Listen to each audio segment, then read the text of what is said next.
नमस्कार दोस्तों, मैं जेपी डांडिया आप सभी का आपके अपने YouTube channel dandiya electrical study पर एक बार फिर से स्वागत करता हूं।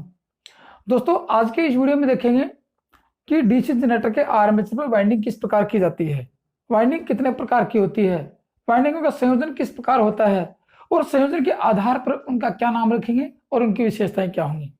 दोस्तों, अपना डीसी जनरेटर का जो चैप्टर चल रहा है उस चैप्टर में आज पार्ट नंबर 10 में पढ़ रहे हैं आर्मेचर वाइंडिंग या आर्मेचर लपेटन क्या होता है, कहाँ पे स्थापित की जाती है, किस धातु से बनी होती है, इसकी विशेषता क्या होती है, किस मशीन में किस प्रकार की वाइंडिंग का प्रयोग करेंगे। इन सभी बातों का संपूर्ण वर्गीकरण करेंगे और हर एक कॉन्सेप्ट को क्लियर करेंगे। ठीक है, तो दोस्तों इससे पहले जो आप लोगों ने देखे कि डीसी जनरेटर के मुख्य भागों के जो मुख्य भाग पढ़े उनमें अच्छी तरह से वर्गीकरण किया और सारे मुख्य भागों को एक एक कॉन्सेप्ट को क्लियर किया। लेकिन दोस्तों, डीसी जनरेटर के चैप्टर को पढ़ने से पहले चुंबकत्व का चैप्टर को पढ़ना अनिवार्य है। मैंने आपको पहले ही बताया था कि चुंबकत्व का चैप्टर जब तक नहीं पढ़ेंगे तब तक डीसी जनरेटर आगे किसी भी मशीन का अच्छी तरह से एक्सप्लेन नहीं कर सकते। तो उसके यदि आप लोगों ने वीडियो देखे हैं, नोट्स बनाए हैं, तो उनको अच्छी तरह पढ़ो और दिमाग में रखो। उसके बाद में आप मशीन पढ़ना शुरू करो ताकि आपके मन के सारे कंफ्यूज दूर हो जाएंगे। ठीक है, तो आज इस डीसी जनरेटर की वीडियो में देखते हैं कि आर्मेचर लपेटन क्या होता है।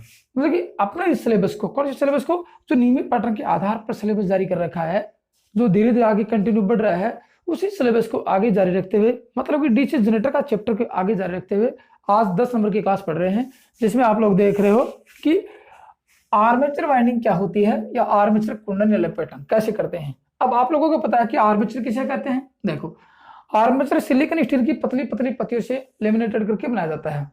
अब सिलिकॉन मिलाने का मुख्य उद्देश्य क्या था, मैंने आपको आर्मेचर का चैप्टर पढ़ाते बताया था कि सिलिकॉन मिलाने का मुख्य उद्देश्य था कि मशीन में हिस्टैरिसीस आने के मान को कम करना। उसके बाद में पतली पतली लेमिनेटेड की, इनका मुख्य उद्देश्य था कि आर्मेचर में भंवर धारा आने के मान को कम करना। फिर मैंने आपको बताया कि आर्मेचर की जो पत्तियां होती हैं उनकी आकृति गोल होती है, वर्ताकार होती है ये, और आर्मेचर की आकृति ये बेलनाकार होती है। यहाँ पे स्लॉट कटे होते हैं, देखो मैंने आपको बताया ये स्लॉट कटे होते हैं यहाँ पे।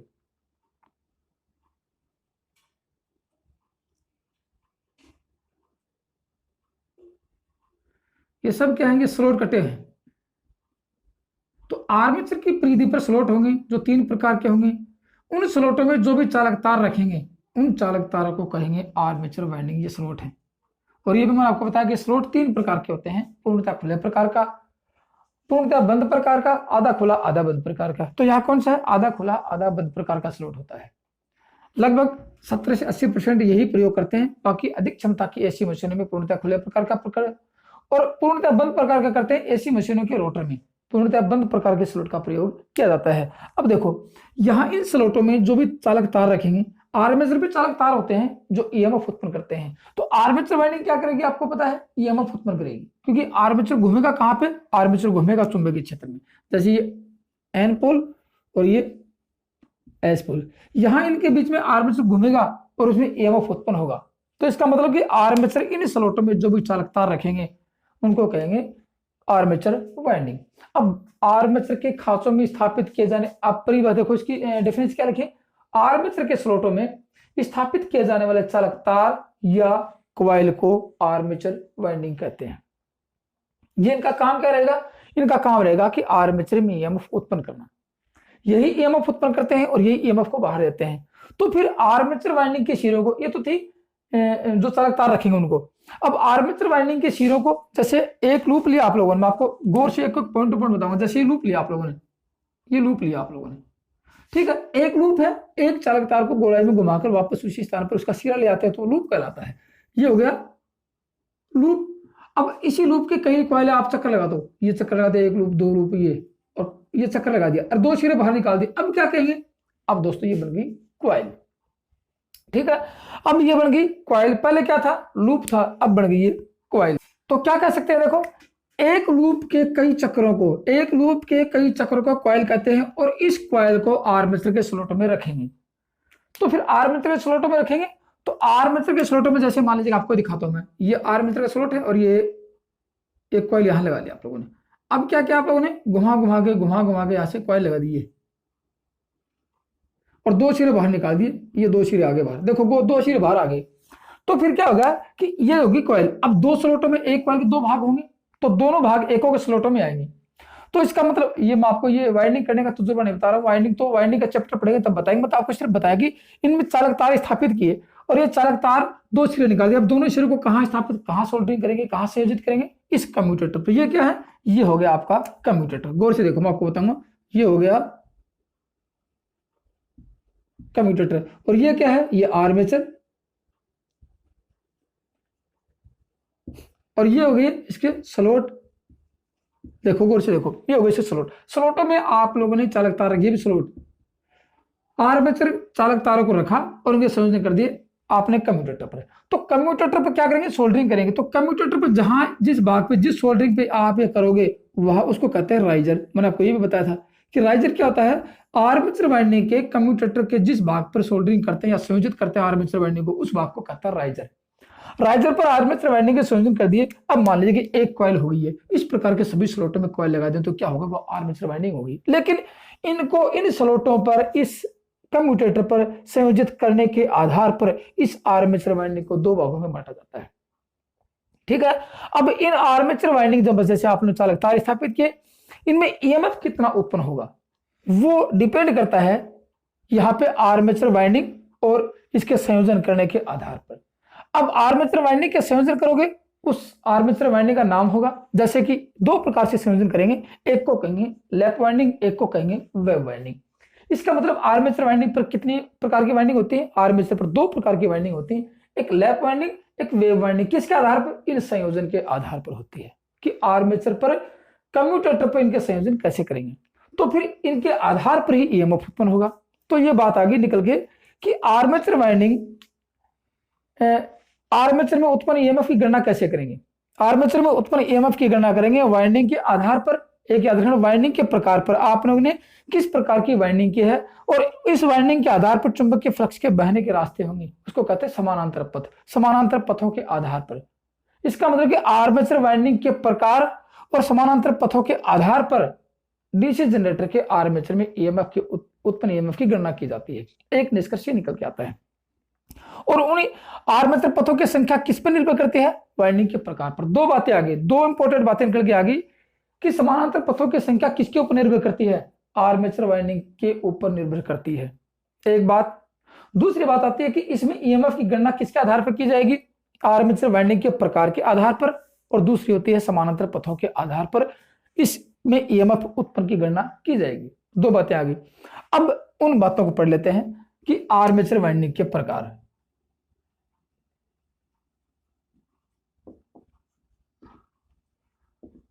आर्मेचर वाइंडिंग के प्रकार, कितने प्रकार की वाइंडिंग होती है आज वो देखते हैं। देखो कितने प्रकार की वाइंडिंग का मतलब कि यहां जो कनेक्शन करेंगे उनके आधार पर, कनेक्शन कहां करेंगे, कम्यूटेटर पर करेंगे। अब ये आर्मेचर घूमेगा, इनमें ईएमएफ उत्पन्न होगा, वो ईएमएफ कम्यूटेटर के पास आएगा और कम्यूटेटर के ऊपर आपने ब्रूस लगा रखे हैं, ये आप लोगों ने ब्रूस लगा रखे हैं। देखो ये ब्रूस लगाए और इन ब्रूसों से ईएमएफ बाहर ले लिया, ये हो गया आपका सिस्टम। ठीक है, अब अपन यही पढ़ रहे हैं कि इस आर्मेचर वाइंडिंग को दो प्रकार से संयोजित करेंगे। तो आर्मेचर वाइंडिंग कितने प्रकार की, दो प्रकार की। अब दोनों प्रकारों के नाम देख लो, एक होती है लैप वाइंडिंग और दूसरी है वेव वाइंडिंग। दो प्रकार की वाइंडिंग है अपने पास, दोनों प्रकार की वाइंडिंग का वर्गीकरण करेंगे।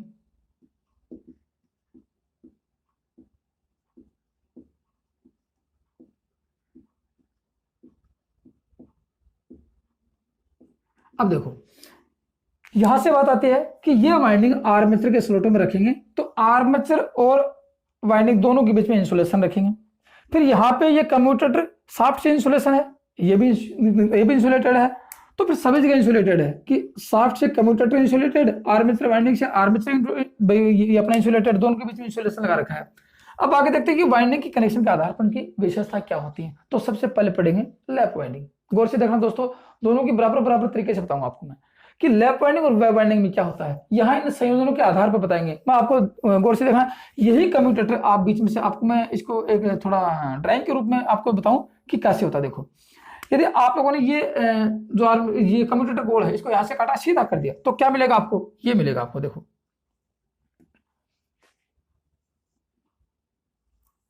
मान लीजिए सीधा कर दिया इसको काट के, तो फिर क्या होगा, देखो गौर से देखना कि ये तो बीच में आप लोगों ने लगा दिया, दो सेगमेंट के बीच में क्या है, आप लोग पढ़ चुके हो, दो सेगमेंटों के बीच में इंसुलेशन माइका है, ये आपके माइका है, ये क्या है, सेगमेंट है किसके, कम्यूटेटर के, और ये आपका कम्यूटेटर है। मैंने इसको खोल के सीधा बताया आपको। और ये क्या है, 1 2 3 4, 1 2 3 4, ये क्या है, सेगमेंट। ये बहुत सारे सेगमेंट है, किसके, हार्ड ड्रॉन कॉपर के मिलते, नहीं पढ़ा तो देखना आपने, कम्यूटेटर के वीडियो में आपको समझा रखा है। अब इस पे वाइंडिंग कनेक्शन में देखो, पहला सेगमेंट यहाँ एक वाइंडिंग पे, तो एक सेगमेंट पर पहला कनेक्शन यहाँ कर देते हैं, एक वाइंडिंग के दो सिरे होंगे, ठीक है, दो सिरे होंगे तो दोनों सिरों के कनेक्शन देखो आप लोग, कैसे कैसे कनेक्शन होते हैं इनको देखो। यहाँ से एक सिरा लगाया, मैं आपको लाल रंग से दिखा देता हूँ कि वाइंडिंग का संयोजन कैसे करेंगे। ये सेगमेंट का पहला एक सेगमेंट है कम्यूटेटर का, यहाँ से शुरू किया और ये ले गया आप लोग घुमा के, फिर यहाँ से, फिर यहाँ से, फिर थोड़ा सा बड़ा हो गया,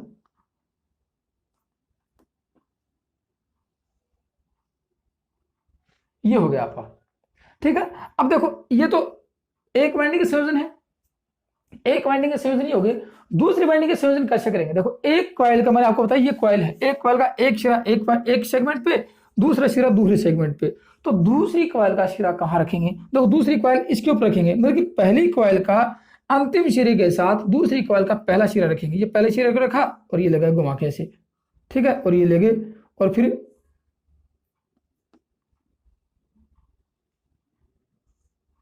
ये देखो, अब ये कॉइल इसके ऊपर ओवरलैप में आ गई, मतलब कि इसके ऊपर आ गई है, तो ये सिरा क्या बच गया, ये दब गया, इसके नीचे दब गया, तो इसको डॉट डॉट दिखा देंगे।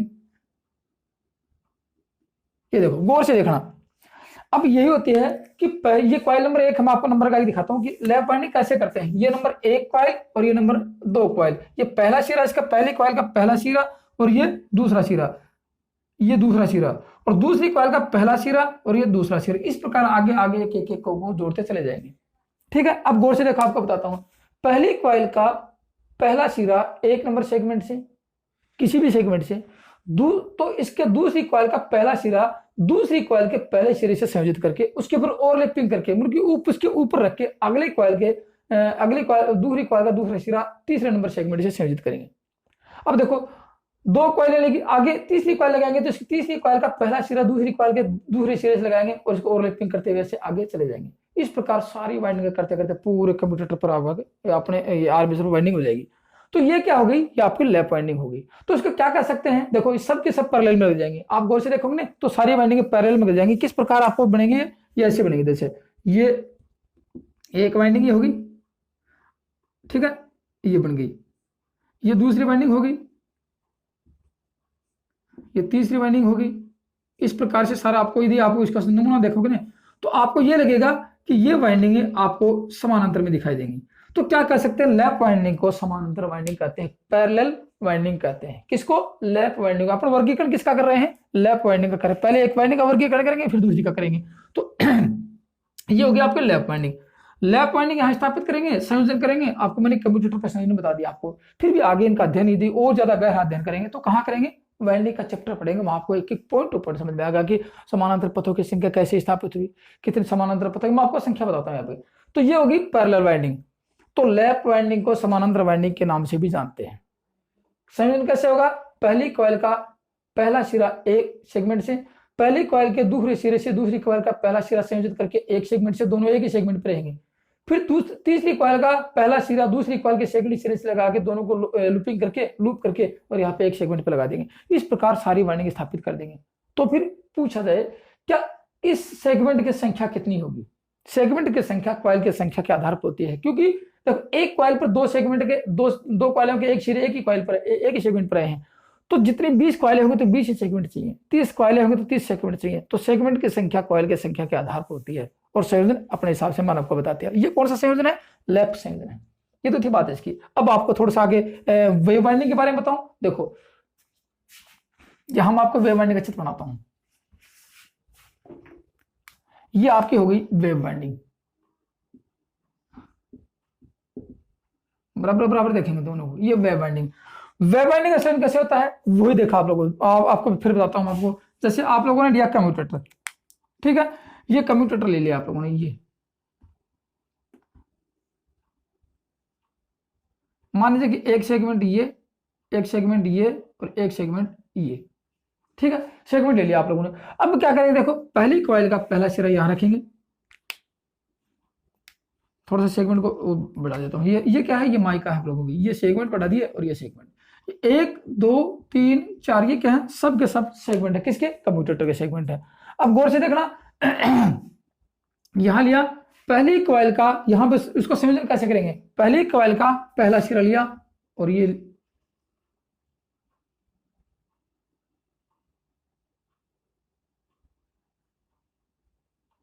सेगमेंट 2 लगा देंगे, थोड़ा सा देखो,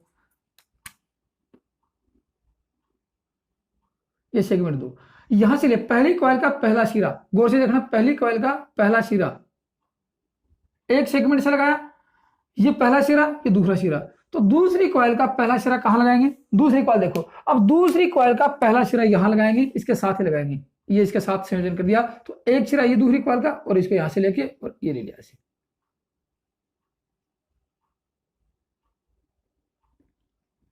ये सेगमेंट नंबर 1 था, ये 2 था। अब देखो आगे जाके ये आ गया आपका सेगमेंट नंबर 2 और ये आपका आ गया सेगमेंट नंबर 3, ये 1 2 3 और ये क्या है, ये बीच में माइका है सेगमेंट के बीच में, तो ये होगी इस प्रकार से कनेक्शन। तो देखो आप लोगों को क्या लग रहा है कि ये सीरीज कनेक्शन है, ये इस प्रकार से कनेक्शन हो गया, ये एक कॉइल का पहला सिरा, ये दूसरी सिरा, ये तीसरा सिरा, ये हो गया सीरीज की वाइंडिंग बात है। अब कहते हैं ये वाइंडिंग तो होगी पैरेलल वाइंडिंग और ये होगी सीरीज वाइंडिंग, आपको वाइंडिंग का चैप्टर पढ़ाएंगे तब पूरा बताएंगे। ये तो होते हैं कनेक्शन इस प्रकार से, किस वाइंडिंग के, वेव वाइंडिंग के और ये लैप वाइंडिंग के, आप समझ गए होंगे, ठीक है। तो इस वाइंडिंग को लिख लो, ये वाइंडिंग पैरेलल वाइंडिंग कहलाती है, मतलब समानांतर कुंडलन कहलाती है,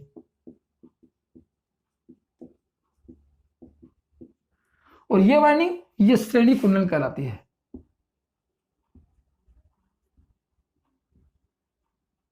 मतलब सीरीज वाइंडिंग कहलाती है, याद रखना, ये सीरीज वाइंडिंग, ये पहला सिरा, ये दूसरा, ये पहला, ये दूसरा, और इसका ये पहला एक वाइंडिंग, ये एक नंबर वाइंडिंग थी, इसका पहला सिरा, ये दूसरा सिरा, इसका पहला सिरा, ये दूसरा सिरा। तो क्या लिख सकते हैं, यहां पे देखो इसमें ओवरलैपिंग नहीं होती है, इसमें ओवरलैपिंग होती है, एक वाइंडिंग के ऊपर चढ़ के दूसरी वाइंडिंग इकट्ठी कर करके आती है, ठीक है। अब आगे इसकी डेफिनेशन और पढ़ते हैं क्या। अब दोस्तों मजे की बात ये है, देखो ये किसमें है, ये तो आपने कनेक्शन देख लिए, कहां करेंगे, कम्यूटेटर पर करेंगे, है किसमें, देखो ये समानांतर में और ये सीरीज में। अब आप लोग समानांतर सीरीज की डेफिनेशन जानते हो कि समानांतर परिपथ में धारा का मान अधिक होता है और वोल्टेज का मान समान होता है, सीरीज परिपथ में वोल्टेज धारा का मान समान होता है और वोल्टेज का मान अलग अलग परिपथ पे, अलग अलग प्रतिरोध पे अलग अलग होता है। तो कह सकते हैं कि यहां पे देखो, यहां पे यदि आप प्रतिरोध की बात करें, यहां प्रतिरोध का मान देखो, यहां प्रतिरोध का मान घटता है और यहां प्रतिरोध का मान बढ़ता है। देखो बात, यहां यदि आप लोगों की R1 R2 R3 R4 जैसे इसका प्रतिरोध है, समानांतर पथों का प्रतिरोध है, मान लीजिए, तो कुल प्रतिरोध कितना आ जाएगा, देखो ये सब बराबर हैं तो 4 हैं, तो R/N ये हो गया RT कुल प्रतिरोध, गौर से देखना। और ये RT कुल प्रतिरोध की बात करें, देखो ये R1 ये R2 ये R3, तो फिर क्या हो जाएगा RT का मान कि R/N, जितनी संख्या होगी उसको R से गुणा कर देंगे और जितनी संख्या उसका R में उसका भाग दे देंगे। तो यहां तो हो गया कम और यहां हो गया अधिक, गुणा करेंगे तो अधिक हो जाएगा और भाग देंगे तो कम हो जाएगा। अब आप लोगों को पता है जहां प्रतिरोध का मान कम होता है, आपको गौर से देखना, एक छोटी सी बात बताऊंगा आपको, जहां प्रतिरोध का मान कम होता है वहां धारा का मान अधिक होता है, क्योंकि प्रतिरोध धारा के मार्ग में रुकावट उत्पन्न करता है। जहां प्रतिरोध का मान अधिक होता है वहां धारा कम होती है। तो समझ गए होंगे आप, ये वाइंडिंग कहां प्रयोग करेंगे, अधिक धारा के लिए, हाई करंट की मशीनों में, और ये लो करंट की मशीनों में। एक डेफिनेशन एक बात सामने निकल के आ गई कि प्रतिरोध का मान, क्योंकि समानांतर परिपथ में प्रतिरोध कम होता है, यहां समानांतर सारी वाइंडिंग समानांतर जुड़ गई, तो क्या होगा, प्रतिरोध का मान कम हो गया। अब प्रतिरोध का मान कम हो गया, धारा का मान अधिक हो गया। यहां प्रतिरोध का मान बढ़ेगा क्योंकि जितनी वाइंडिंग जुड़ेंगे सब सीरीज में जुड़ेंगे, तो प्रतिरोध का मान बढ़ जाएगा, तो धारा का मान कम हो जाएगा। तो ये हो गई बात, ये वाइंडिंग कौन सी, लैप वाइंडिंग, अधिक धारा की मशीनों में, ठीक है ना, अधिक धारा व कम वोल्टेज,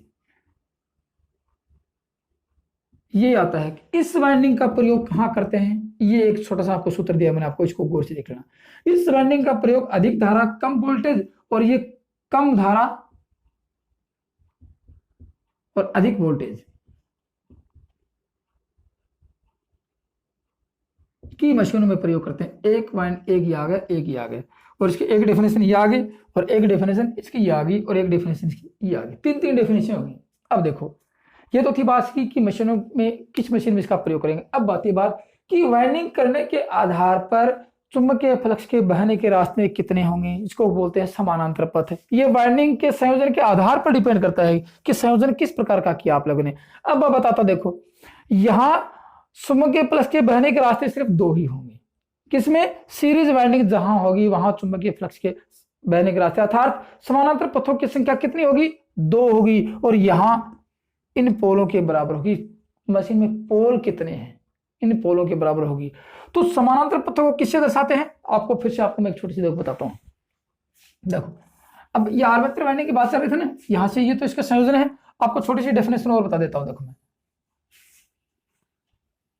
कौन सी वाइंडिंग में? ये चल रही है वेव वाइंडिंग, और ये चल रही है लैप वाइंडिंग। ठीक है, ऊपर पहले नाम लिख देता हूं, फिर आपके दोबारा समझ में आएंगे। तो चित्र आपके सामने रहेंगे। ये आपकी लैप वाइंडिंग, और ये आपकी है वेव वाइंडिंग। अब देखो, समानांतर पथों को ए से दर्शाते हैं। समानांतर पथ, ये एक है समानांतर पथ, पैरेलल पाथ होते हैं।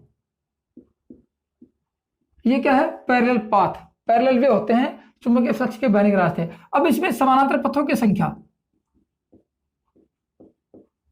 पैरेलल पथों की संख्या कितनी है? देखो, इसमें है पोलों की संख्या के बराबर, पोलों की संख्या के बराबर, मतलब ए बराबर पी। ये देखो, ए बराबर पी, और इसमें ए का मान कितना होगा? ए बराबर 2, सिर्फ ओनली 2 होगा। गौर से देखो, लैप का मतलब लैप, लोप लाप। आप याद देखो, लोप लाप का मतलब कोई निर्धारित नहीं है। याद रखना, लैप का मतलब लोप लाप, लोप हो गया सब कुछ, कि अपने को कुछ पता नहीं कितने पैरेलल पाथ होंगे। मतलब ये कहता है कि लैप लोप लाप जो अपनी भाषा में बोलते हैं, अपने जो क्षेत्रीय भाषा में बोलते हैं कि लैप का मतलब लोप लाप। लोप लाप का मतलब कि पता ही नहीं क्या, सब लोप हो गया। लोप हो गया मतलब पता ही नहीं कितने पैरेलल पाथ होंगे। तो कितने होंगे? फिर जितने पोल होंगे उतने ही होंगे, 2, 4, 6, 8, जितने भी पोल होंगे उतने पैरेलल पाथ होंगे। लेकिन वेव के अंदर सिर्फ निर्धारित 2 होते हैं। वेव वाइंडिंग में 2 पैरेलल पाथ होते हैं। अब यह भी संख्या निर्धारित नहीं कि 2 ही रहेंगे। ये वाइंडिंग में आपने वाइंडिंग की लेयर कितनी की है, लेयर का मतलब कि लेग्स कितने के हैं। ठीक है ना, एक वाइंडिंग की 2 लेयर बना दी तो 2 हो गए, एक वाइंडिंग की 4 लेयर बना दी 4 हो गए, एक वाइंडिंग की 3 लेयर बना दी तो 3 हो गए। मतलब अब हो गया कि प्लेक्स के बाद इसको करते हैं आगे, ए बराबर पी गुणा प्लेक्स। प्लेक्स का मतलब, प्लेक्स का होते हैं लेयर होती है, वाइंडिंगों की लेयर होते हैं। तो यहां भी क्या लिखेंगे? प्लेक्स। ठीक है, वैसे यदि प्लेक्स का नाम नहीं देते, मैं आपको बताता हूं प्लेक्स का मतलब क्या होता है। ये देखो, ये प्लेक्स होते हैं 3, एक होता है सिंप्लेक्स, और दूसरा होता है ड्यूप्लेक्स, और तीसरा होता है ट्रिप्लेक्स। इस सिंप्लेक्स का मतलब 1, इसका 2, इसका 3। यहां भी वही है, सिंप्लेक्स, और ये ड्यूप्लेक्स, और ये ट्रिप्लेक्स। इसका मतलब 1, इसका 2 और इसका 3। अब देखो बात, यदि कोई लैप वाइंडिंग, गौर से देखो, लैप वाइंडिंग में समानांतर पथों की संख्या कितनी? पोलों के बराबर। यदि 4 पोलों का जनरेटर है लैप वाइंडिंग में, तो समानांतर पथों की संख्या कितनी होगी? 4 होगी। लेकिन पूछा जाए कि एक ड्यूप्लेक्स लैप वाइंडिंग है, 4 पोल के जनरेटर में ड्यूप्लेक्स लैप वाइंडिंग है, तो समानांतर पथों की संख्या कितनी होगी? 4 पोल के जनरेटर में ड्यूप्लेक्स लैप वाइंडिंग, ड्यूप्लेक्स का मतलब 2, तो यहां पोल की संख्या 4 × 2 कितनी हो जाएगी? 8 समानांतर पथों की संख्या हो जाएगी। ये दोस्तों सबसे इंपॉर्टेंट बात याद रखना। बात आपको जनरेटर में जब ईएमएफ उत्पन्न करेंगे तो आपके सामने समस्या आएगी। ठीक है, कि ड्यूप्लेक्स में होगा तो ईएमएफ का मान बढ़ेगा घटेगा, सिंप्लेक्स होगा तो क्या होगा। और जब आपको कोई नाम नहीं दिया जाता है, देखो जब आपको कोई नाम नहीं दिया जाता तो क्या लिखेंगे?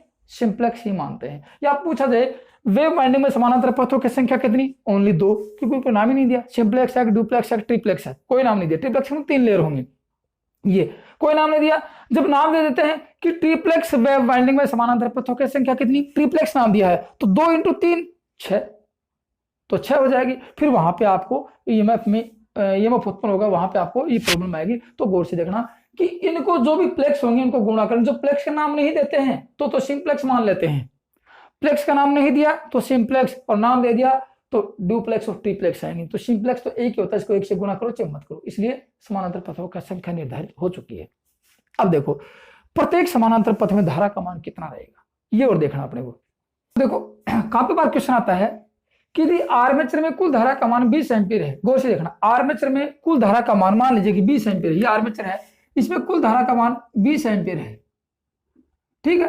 अब आप लोगों ने क्या कर रखा है, वेव वाइंडिंग कर रखी है, तो समानांतर पथ कितने हो गए, 2। तो प्रत्येक पथ में धारा कितनी होगी, आप लोगों की 2 समानांतर पथ हैं, दोनों की धारा कितनी है 20 एम्पीयर, तो एक में कितना आ जाएगा 10 एम्पीयर। समझने वाली बात है।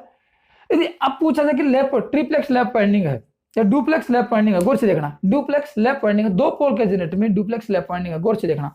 जनरेटर में पोल कितने हैं, 2 पोल, ये 2 पोल है, वाइंडिंग कौन सी है, डुप्लेक्स, 2 बराबर समानांतर पथों की संख्या 4 होगी, गौर से देखना।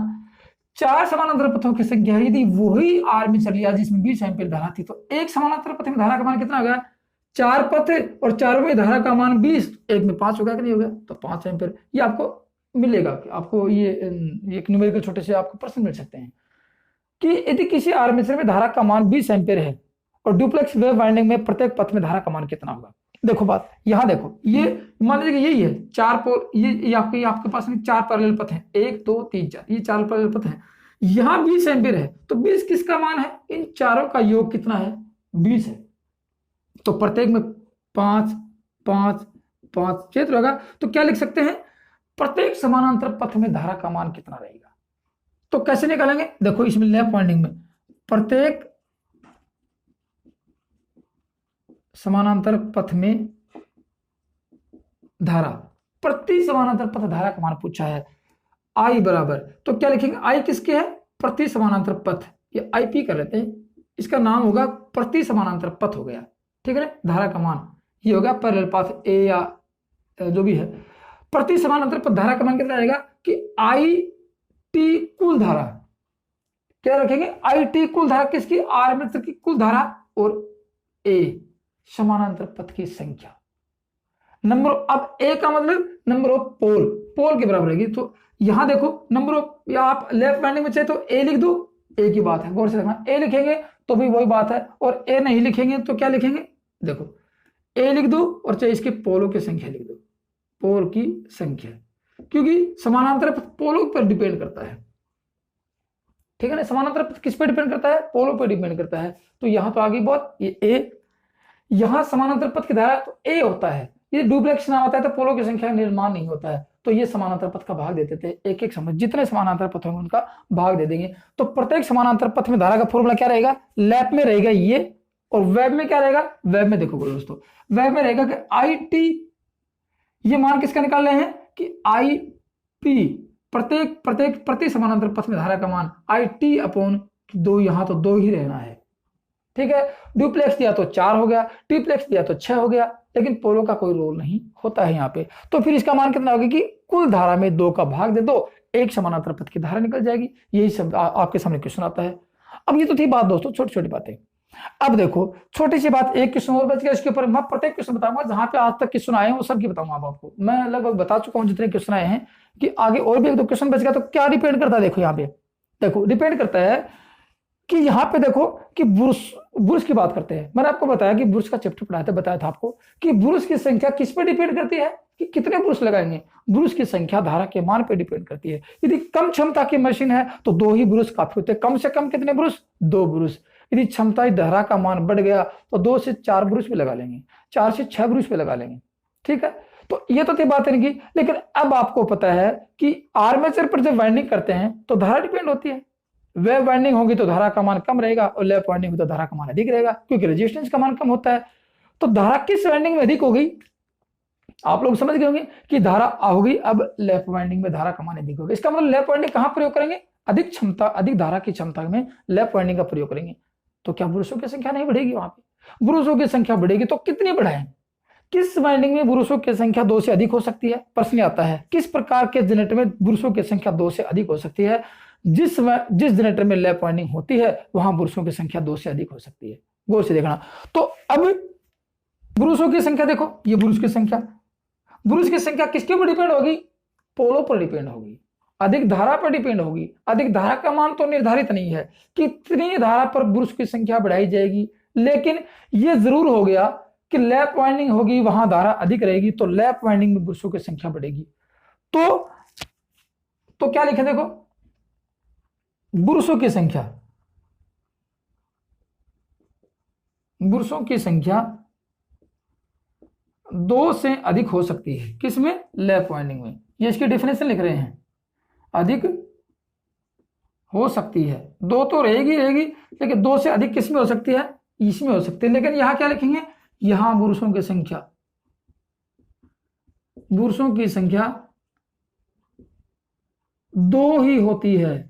यहां कोई बात नहीं है कि ब्रुश बढ़ेंगे, यहां ब्रुशों की संख्या 2 ही रहेगी, लेकिन यहां 2 से अधिक हो सकती है। कितनी हो सकती है, पूछा जाए कितनी हो सकती है। यहां ब्रुशों की संख्या पोलों की संख्या के बराबर होती है। दूसरी बात, ब्रुशों की संख्या, देखो ब्रुशों की संख्या पोल की संख्या के बराबर होती है। अब गौर से देखो, पोल की संख्या के ब्रुश की जोड़े कितने होंगे, पोल के जोड़े रहेंगे जितनी पोल की संख्या के बराबर होती है। कभी कभार आता है कि ब्रुश कितने जोड़े, ब्रुश के कितने जोड़े प्रयोग किए जाएंगे। अब पोलों के जोड़े कितने हैं, यदि 4 पोल हैं तो 4 ब्रुश, 6 पोल हैं तो 6 ब्रुश, एक जोड़े में 2 पोल आएंगे। 2 जोड़े का जनरेटर, 2 पोल में डीसी जनरेटर में 2 जोड़े पोल का जनरेटर है, डीसी जनरेटर 2 जोड़े पोल, एक जोड़े में कितने हो गए, 2, तो कितने हो गए, 4, तो 4 ब्रुश होगी। 2 ही जोड़े का नाम देते हैं, तो जितने जोड़े होंगे उतने ही ब्रुश होंगे, क्योंकि एक जोड़े में 2 ब्रुश आ जाएंगे, एक जोड़े में 2 पोल आ जाएंगे।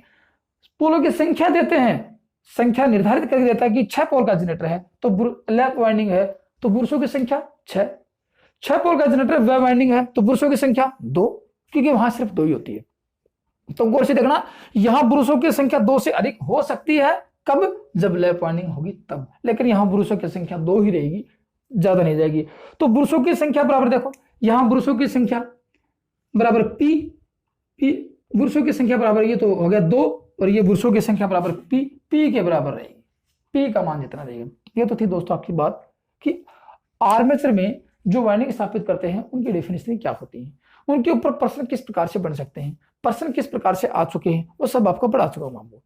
अब देखो बात, यहां से देखेंगे, यदि आप लोग देख रहे हो कि पोल की संख्या, यदि आप जब ईएमएफ का समीकरण पढ़ेंगे, किसी जनरेटर में लैप वाइंडिंग की जगह वेव वाइंडिंग कर दी जाए, क्योंकि ये प्रश्न आएगा, ये तो तब पढ़ाएंगे जब ईएमएफ इक्वेशन पढ़ाएंगे, तब आपको बताएंगे कि इसके संरचना बदलने से क्या होगा, इसकी प्रकृति बदलने से क्या होगा। मैं थोड़ी सी बिजली दे देता हूं कि लैप वाइंडिंग आर्मेचर में जब ईएमएफ का मान 2 है, लैप वाइंडिंग आर्मेचर में जब ईएमएफ का मान 100 वोल्ट है, इसको वेव वाइंडिंग कर दिया जाए तो 2 गुना वोल्टेज बढ़ जाएगा।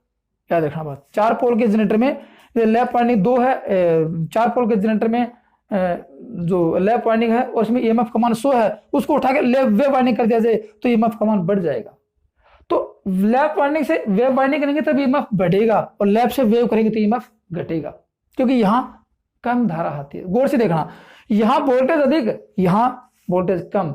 यदि कम वोल्टेज से वेव करते हो तो आपको पता झटके के साथ वोल्टेज बढ़े, क्योंकि अधिक वोल्टेज के लिए वो तो वेव करते वोल्टेज बढ़ जाएंगे, और वेव से लैप करेंगे तो वोल्टेज घट जाएंगे। ये आप लोगों के सामने काफी बार क्वेश्चन आता है कि एक लैप वाइंडिंग आर्मेचर जनरेटर में यदि उसकी आर्मेचर की वाइंडिंग को वेव कर दिया जाए तो ईएमएफ पर क्या प्रभाव पड़ेगा। ये ईएमएफ इक्वेशन पढ़ेंगे, ईएमएफ का समीकरण पढ़ेंगे, तब आपको बताएंगे जरूर कि क्यों बढ़ा क्यों घटा। लेकिन अब ये बात है, अब छोटी सी बात देखो दोस्तों, यहां से इसका कनेक्शन किया, फिर आपको एक छोटी सी बात और बताता हूं, यहां से बहुत इंपॉर्टेंट है, काफी बार परीक्षा में आ गया। यहां से इसका संयोजन किया और यहां से भी इनका संयोजन किया, यहां पैरेलल में वाइंडिंग जोड़ी, यहां श्रेणी क्रम में वाइंडिंग जोड़ी, जोड़ तो दी, लेकिन दोनों के जोड़ने के बाद इस आर्मेचर का प्रतिरोध कितना रहेगा। आर्मेचर का सामान्य तौर से प्रतिरोध 1 ओम या 1 ओम से कम होता, नोट लगाने वाली बात है कि आर्मेचर का प्रतिरोध होता कितना है। 1 ओम या 1 ओम से कम होता क्यों रखा जाता है, ये जनरेटर पढ़ेंगे तब बताएंगे आपको क्यों 1 ओम रखने का मुख्य उद्देश्य क्या था, ठीक है, वो बताएंगे। लेकिन अब क्या होगा, यहां से 1 ओम, इसका भी 1 ओम और इसका भी 1 ओम, मतलब यहां से प्रतिरोध का मान ज्यादा होता है, रेजिस्टेंस का मान, तो 1 ओम इसका 1 ओम इसका हो जाएगा कम।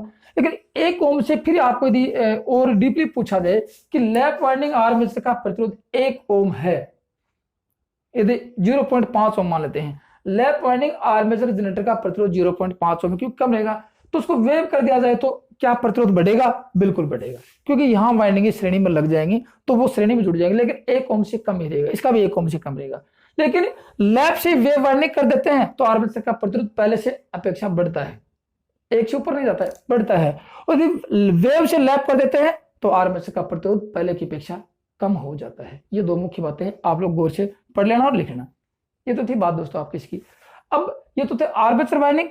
अब कल पढ़ेंगे इन वाइंडिंग के आधार पर ईएमएफ कितना उत्पन्न होता है, उसके बारे में वर्गीकरण करेंगे। तो दोस्तों आज की वीडियो में सिर्फ इतना था। वीडियो पसंद आए तो लाइक करना, शेयर करना, और जो दोस्त पहली बार वीडियो को देख रहे हैं वो अनिमी पैटर्न के आधार पर कंप्लीट सिलेबस का अध्ययन करने के लिए और चैनल को सब्सक्राइब जरूर कर लेना। थैंक यू दोस्तों, आज की वीडियो में सिर्फ